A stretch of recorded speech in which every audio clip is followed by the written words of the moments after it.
Kembali lagi di konten Aduan Masyarakat. Masih bersama saya, Senator Pondok Aren Tretan Muslim dan aktivis kemanusiaan. Dan juga beliau calon Menteri Kepemudaan. Ada ya? Menteri Kepemudaan ada ya? Ada, mungkin kita dibikin nanti. Itu dia, Wan Choi. Yeah. Wan Choi tadi sebut aja kan Mr. Number ya. Mr. Number bisa. Katanya karena nggak hitung-hitungan atau gimana tuh maksudnya? Justru hitung banget kayaknya. Oh justru ada gitu. Mister Perhitungan maksudnya. Perhitungan. Mister Number, ada sebutan lain nggak ada selain Mister Number? Nggak ada Wancoy biasa. Wancoy. Wancoy. Wancoy itu Wanda Wancoy. Wanda Wancoy. Jadi awalnya kalau nama Wancoy itu dari gue SMP. Oke. Ada filsufnya nggak? Nggak ada ya. Cuma pada zaman itu kan apa ya, dari nama biasa dikasih tambahannya doang belakangnya. Oke. Ya, kalau Wandai jatuhnya jadi ke bokap gue. Wandai. Bokap gue Wandi. Jadi agak dibelokin sedikit jadinya Wancoy. Oh Wancoy. Dan karena anak muda, coy Ya, gitu ya. itu pun jadi enak panggilannya kan. Berarti Wancoy ini sudah sangat aktivis anak muda banget pokoknya. Jadi cocok banget di konten ini yang akan kita membahas soal kasus Erika. Tapi kita nggak bahas kasus Erikanya. Soalnya kan udah jadi AdSense di Deddy Corbuzier kan. Kita maksud jadi pembahasan maksudnya gitu. Cuma yang kita bahas adalah orang-orang nih pada beberapa konten terus pada komen-komen katanya ini kasus tidak penting. Dan tidak usah dibawa ke nasional. Seperti salah satu konten kreator ini gitu. Sakit gue rasa netizen ini. Kemarin ada Ani-Ani dikasih panggung, diundang sana-sini. Sekarang ada public figure Hamidun juga dikasih panggung dan dimaklumi. Sementara di belahan dunia lainnya, manusia normal malah dibully. Bahkan kemarin si Putri Padang juga dibully. Sakit kurasa kalian ini. Aduh, lagi nemu banget ya pembahasan si Erika yang Hamidun dan dia klarifikasi di podcastnya Om Deddy. Tadinya gue gak mau berkomentar, tapi karena ngeliat respon netizen yang gerem banget gue, gatel banget, ini pengen ngomong gitu. Yang pertama, apakah itu aib? Iya. Yang kedua, apakah perbuatan seperti itu layak disebarluaskan? Tidak. Yang ketiga, apakah dia layak klarifikasi? Enggak. Apa yang mau klarifikasi? Buat apa? Kalau katanya dia mau speak up untuk berlindung dari ancaman, ya datanglah ke Komnas HAM. Atau datang ke Komnas Perlindungan Perempuan. Oke. Bener. Itu. Bagaimana menurut katanya Wancoy ini sering mengeluarkan fatwa ya? Bahkan jadi referensi halal Indonesia juga. Ini akan ada perdebatan bahwa ini kasus, ya ini bukan, mungkin pengancamannya kriminal. Tapi kan ya ini orang yang sama-sama dewasa yang berhubungan lahir. Kenapa harus jadi isu nasional? Bagaimana menurut Bapak Wancoy? Kalau menurut gue emang kalau misalkan sampai segede ini dan ditarik ke podcastnya Mas Deddy gitu ya. Jadi simpang siur jadi beritanya. Sebenarnya yang menjadi masalah dalam kasus ini adalah pengancamannya. Benar, gue setuju banget tuh sama si Bapak itu tadi. Jadi kalaupun memang pengancaman harusnya bisa, namanya cewek kali ya Slimnya. Dia nggak bisa, aduh gue harus mau cerita kemana. Atau nggak tahu lagi di belakangnya ternyata emang udah ada obrolan sebelumnya sebelum di shoot gitu ya. Iya. Lo ada masalah apa sih? Coba cerita di sini, pasang kamera. Jadi akhirnya begitu. Itu awalnya nggak niat podcast. Iya, mungkin. Ya kita jangan menuduh Om Deddy ini ngambil kesempatan atau ngapain sih gitu diangkat. Enggak, dia mungkin bertamu. Betul. Sebentar ya, ini ada kiriman dari DOS ID. Saya ada kamera gitu ya kan. Atau mungkin dia udah, mungkin ada kemungkinan dia lapor polisi tapi nggak ditanggepin. Memang polisi gitu. Segitu susahnya. Padahal dari zaman dulu, dari zaman telepon umum, laporan polisi gampang banget kan. 110 ya. Oh iya. Apa gitu kan. Tapi direspon nggak dulu? Enggak. Pernah lapor polisi? Ini kan ngomongin soal kenapa dia nggak ke Komnas HAM, ke lapor polisi. Kenapa ke Deddy ini menjadi jalan terakhir lah untuk mengungkap masalah ini. Iya. Karena mungkin anggapan polisi nggak direspon. Pernah ada pengalaman lapor polisi nggak? Kehilangan doang waktu itu gue sekali. Bikin surat kan berarti? Bikin surat, terus akhirnya surat itu orang yang berkepentingan, kayak STNK hilang. Cuma bikin surat, polisi udah beres, udah sebenarnya. Nggak ada tindakan. Oh, berarti maksudnya polisi cuma buat surat pengantar. Ya maksudnya berarti Iya bener, surat kehilangan. oh Iya. surat kehilangan. Surat kehilangan. Tapi kasus kehilangannya Nggak diurus. berarti maksudnya polisi nggak guna. Guna sih. Guna. Kalau kalau nggak gitu kan nggak diganti ntar motor kita. Oh. Jadi waktu itu kan gue kehilangan motor Iya, di iya. satu tempat daerah Manggarai. Hmm.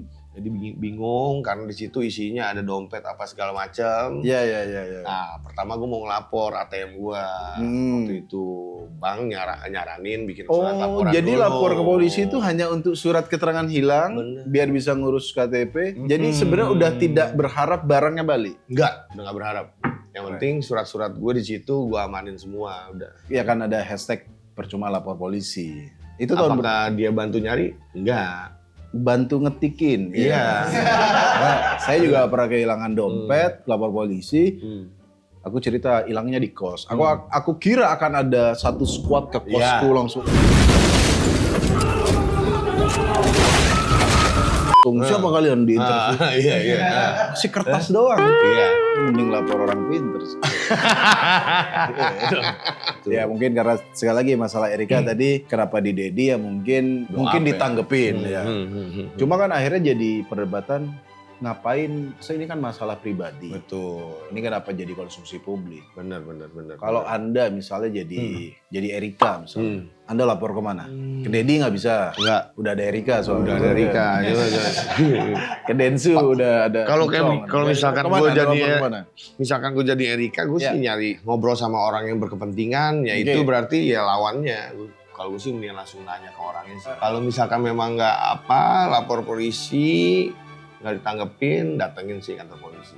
Bikin surat panggilan. Itu kan sifatnya bukan juga mau kayak gimana-gimana dulu, mediasi dulu biasanya kan. Oke, ya. Nah setelah mediasi muncul titik temu, barulah setelah itu step berikutnya. Oke, itu kalau jadi Erika. Kalau ada jadi DJ Panda dari Surabaya, kan dia bikin klarifikasi. Iya. Dan beberapa yang bilang klarifikasinya jelek katanya, wah atau apa kebanyakan alasan. Kalau ada jadi DJ Panda, misalnya dituduh aku udah dihamilin oleh Wanco ini begini. Anda hilang kan lama-lama kan, udah Iya. tahu tiba-tiba job Green Boys di cancel semua, muncul pertama kali. Apa yang Anda lakukan? Mohon maaf pemirsa. Akhirnya gue muncul, gue mau ngobrol, tapi Ya, oke. sebelum di sini gue harus temuin Erikanya dulu. Oh, ini yang lebih penting.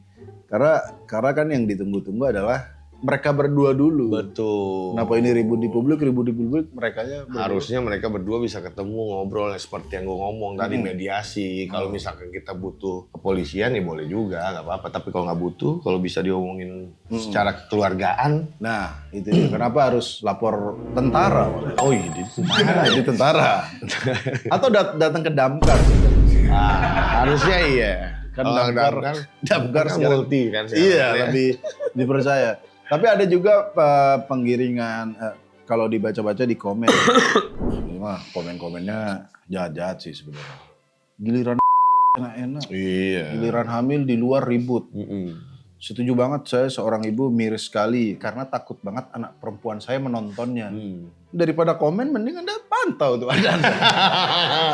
Kalau ada Iya takut dong. ada nonton daripada komen, ya kan?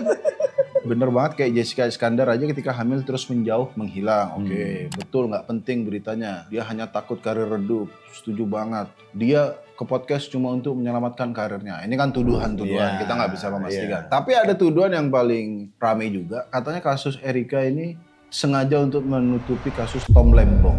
Anda juga sebagai Kacau juga ya. aktivis UI juga, aktivis. Dia yang menginisiasi postingan peringatan darurat Lancoy. Iya. Pokoknya pemilihan warna UI kuning itu gue.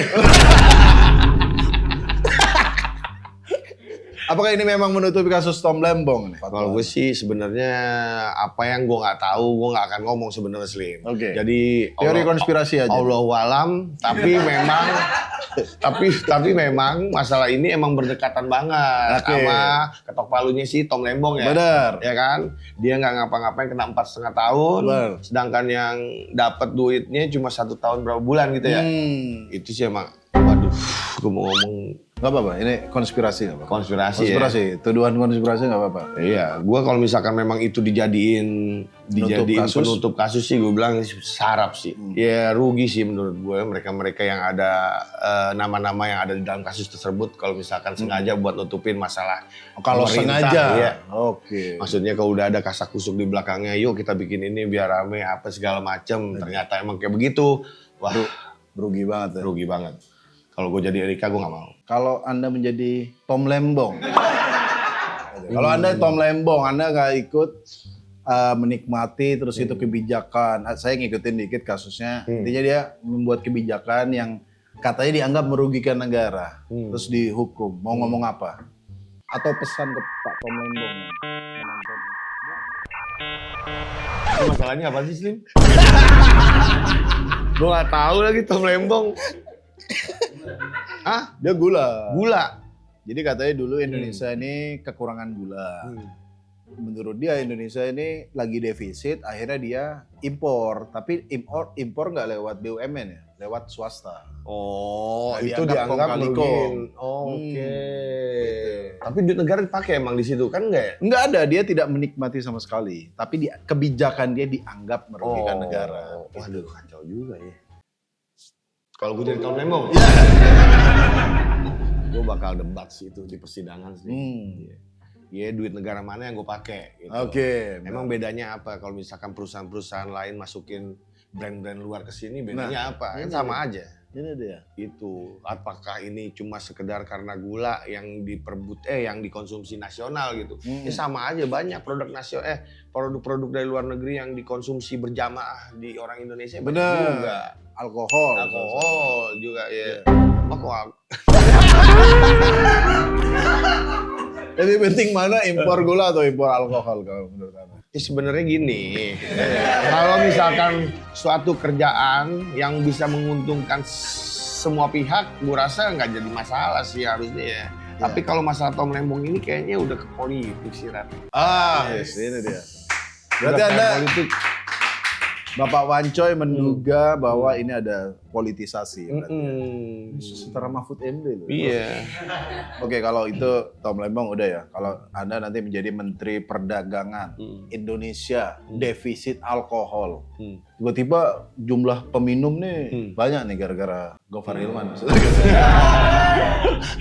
Kita defisit alkohol. Apakah Anda sebagai Menteri Perdagangan di masa depan akan melakukan impor? Kalau kita punya sendiri nggak usah impor dulu. Soalnya sabar dulu. Misalnya di Bali, stok arak Bali udah dihabisin jaring misalnya. Ciu-ciu di Jawa udah diminum nope misalnya. Di Jawa. Perlu nggak kita, apakah lokal udah cukup, alkohol lokal? Harusnya udah cukup. Udah cukup ya? Harusnya udah cukup. Dari tahun berapa juga gue dari dulu nyobain semua minuman lokal. Dan gue rasa udah cukup. Tapi kalau misalkan kita kan, kalau omongan orang dulu kan bosen, katanya di rumah cuma punya sop, kadang-kadang mau sayur asam, ya boleh aja sedikit-sedikit. Miras udah. Jadi nggak masalah kalau misalkan itu cuma didata, maksudnya siapa aja yang berhak dikumpulin dulu nih pengusaha-pengusahanya. Yuk kita order yuk minuman dari luar, batas jatah lu segini, jatah lu segini, jatah lu. Ketika ada yang ngelebihin, nah itu baru jadi masalah. Gitu.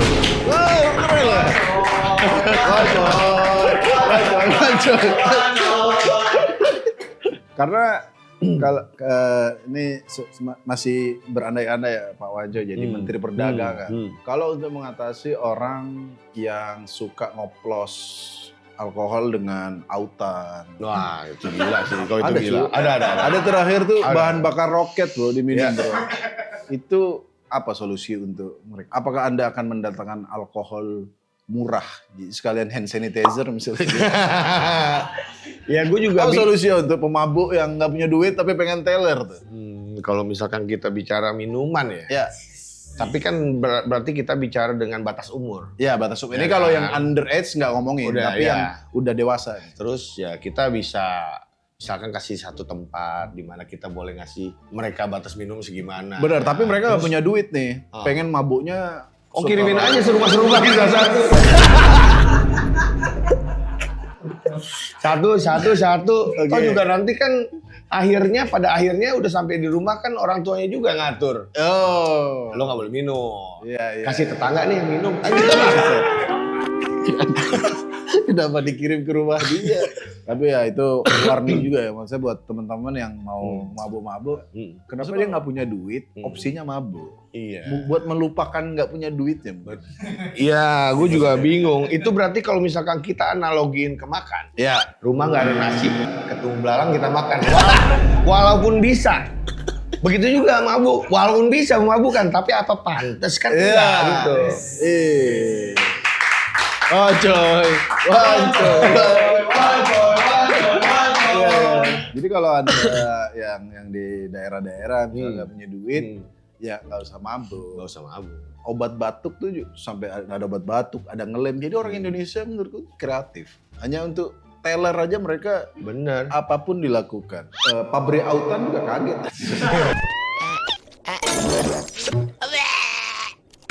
Apa itu Peterson? Aku tidak yakin. Aku merasa seperti gelombang. Mas bukan itu bukan. Gue nyiptain itu bukan buat itu. Kayaknya penemuannya gimana kayak gini. Bro. Udah gitu gak ada nyamuk, teller lagi. Oke, kalau gitu terima kasih Pak Wancoy tentang fatwa-fatwanya. Jadi sekali lagi kayaknya kasus itu nextnya mungkin ya. Kalau ada kriminal dan lain-lain diurus dihukum aja. Betul. Gitu. Dan buat Om Deddy ada saran kalau misalnya ada datang lagi begitu? Kalau bisa Deddy. Kalau emang niatnya kayak begitu, jangan. Jangan ya? Jangan. Benar. Kalau bisa memang kalau misalkan Anda mempunyai media yang udah gede banget gitu kan. Ya. Pakailah media itu buat hiburan aja ya. Jangan buat kepentingan satu kaum kalau dibilang. Nah, benar kan nanti salah satunya kan orang pada ini jadi pergaulan bebas jadi seakan-akan biasa, hamil betul. luar nikah jadi biasa. Harusnya kan yang nggak bisa dibahas di tempatnya Bang Deddy kayak gitu-gitu. Karena penontonnya banyak. Iya. Mungkin kalau ada kasus kayak gini mungkin di podcaster Tegal. Iya. Mungkin bisa. Mungkin bisa. Bojonegoro. Ya Betul. nggak ada yang salah sama daerah itu. Betul, nggak ada. Hah? Bayu close the door gitu. Ya maksudnya yang mungkin kalau kecil ya kalau itu kan Deddy kan jadi media nomor satu. Oke, itu adalah saran dari Wancoy. Jadi Wancoy juga udah suka sama Deddy Corbuzier. Sampai ketemu lagi di Aduan Masyarakat selanjutnya.